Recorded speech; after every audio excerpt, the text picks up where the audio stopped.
Unatamani kuiona collab ya Alikiba na Diamond? Sitaki kuona hii collab ya Alikiba na Diamond mpaka nakufa. Sitaki kuona kabisa.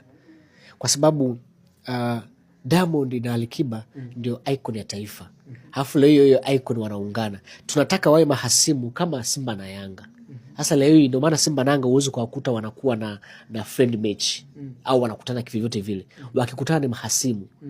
Ni kama Alikiba na Diamond. Yaani wale jamaa sitaki watoe nyimbo. Wao hivi kila mtu kivyake tubishane. Lakini japokuwa tunasikia behind ya haya wanaongea na wanapigana simu, lakini nobody knows, hakuna anayeelewa, hakuna anayejua. Lakini wale mwamba waishi hivi. Tena Alikiba ndo anapunguza matukio. Nitake sipite mwezi, sipite miezi 2-3 bila kuweka skendo. Alikiba kafanya hiki, Diamond anafanya hiki, kama kipindi kile. Unatoa ngoma hii, atoa ngoma hii. Vijembe mara penseli mara nini, hivyo ndo tunataka. Midioka. Bwana ile nyimbo ile hivyo ndo tunataka, kwa sababu nini? Wale ndo icon, ndo watu ambao, kwa sababu hata leo msanii kila msanii anataka kuwa Alikiba. Kila msanii anataka kuwa nani? Diamond. Kwa hiyo tunataka wasiongee, wawe hivi. Kitu kimoja ambacho naamini Diamond anamzidi Alikiba ni achomzidi Alikiba. Kitu chote kile, labda pesa au maarufu nini? Diamond anamzidi ni Alikiba. I think ni international music, international collabos, international connections, vitu kama hivi. Lakini kipesa, kiulegend, kwa kuimba, kutunga, kila kitu. Na kaja kumpindua kwenye media ndo kabisa. Kwenye media? Kampindua. Kimaanisha nini? Clown is the best kuliko Wasafi. Yeah. Wewe umepata hiyo takwimu kwa kupitia nini? Tunaangalia numbers. Angalia kwenye YouTube lives ndo utagundua kwamba now Clown is the best kuliko Wasafi. Angalia waajiliwa pale. Chukua watangazaji wa Clown, chukua watangazaji wa Wasafi. So kaja kumpindua. Ndio maana nikasema aacho mzidi Diamond, aacho mzidi Alikiba, labda ni international connections. Management. Walioko nyuma yake ndo wanamfilisha.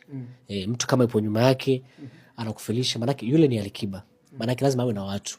Diamond mpaka anafika pale, nyuma kuna watu ambao wanampushi kuwa pale. Kiba kinachomsumbua huku nyuma. Hivi unahisi labda kwa Diamond kufika pale alipo sasa hivi ni kwa nguvu ya watu ambao wako nyuma yake au kwa nguvu yake binafsi? Kwanza watu ambao wapo nyuma yake. Unajua Diamond mpaka sasa hivi atasumbua Tanzania na East Africa mpaka Africa. Unajua kwa nini?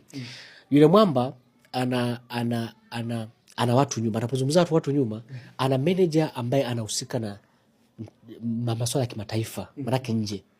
Ana manager ambaye anahusika na masuala ya ndani. Sawa? Ana machawa.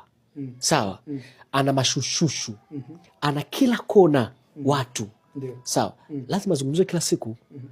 Kila siku anatengeneza skendo mpya. Kwa lazima utake ustake ukifunua Diamond. Uoni kama hata kwa upande wa msanii wako labda hilo lina umuhimu pia kumshauri kwamba bwana, kuna umuhimu pia na wewe kutafuta machawa hapo, kutafuta mashushushu hapo, na nikikutazama wewe mwili wako kabisa unafaa pale kuwa chawa. Kwanza kinachomsumbua Bwana King ni kitu kimoja. As I told you, watu ambao wako nyuma yake. Unajua yule ana mambo mengi na kuna vitu inabidi atafuniwe. Let's say kama event issue kwenye nini inabidi afanye, atafuniwe. Sasa wala walioko nyuma kama hapo kimaslahi, labda anachukua lock. Naposema lock maana yake ni watu ambao hawana IQ ya mbele. Kwa sababu huwezi kuniambia mpaka leo ni mwaka ngapi Alikiba hana international club. Sawa? Akaenda sana ni Kenya. Ndo kaenda sana. Lakini tukizungumza huko ni ngumu. Wewe pia una wish lakini Kiba kufanya labda collab na wa Marekani, kufanya collab na Waingereza na nchi zingine? Hakuna ambaye hapendi. Hasa sisi mashabiki wa Ali. Hakuna ambaye hapendi. Kila mtu anapenda kumuona Alikiba anafika mbali. Ana plani na ana mipango na ana nyimbo, lakini sasa kutoa au kufikia pale tunapopataka anachelewa. Hasa kuchelewa uwezo kumlaumu yeye. Kumbe sio yeye. Shida lako nini? Nyuma yake. Alingekuwa na watu bora zaidi nyuma yake, pale alipo angekuwa zaidi. Stories nasema sasa hivi ni kama Mario anakuja kuwafuta hawa wazee kwenye ramani. Brother. Hakuna atakayechukua kiti cha mfalme Alikiba. Trust me, hakuna. Na kama yupo anajichanganya. Mtu wa Mario unaona lakini. Mario ni Mario, lakini hawezi kufikia mambo aliyofanya Alikiba kwa sababu mambo aliyofanya Mario mpaka leo hajafika hata robo tatu ya mambo aliyofanya Alikiba. Mambo aliyofanya Mario mpaka leo hajafikia mambo aliyofanya Diamond. Ndio maana wale ni jicho, hebu tuangalie. Kwa hiyo anapambana, of course Mario anapambana, lakini kwa Alikiba hapana. Hata yeye mwenyewe anaweza kuweza akamwambia mimi ni shabiki wa Ali. Kwa kila msanii wa Tanzania ni shabiki wa Ali.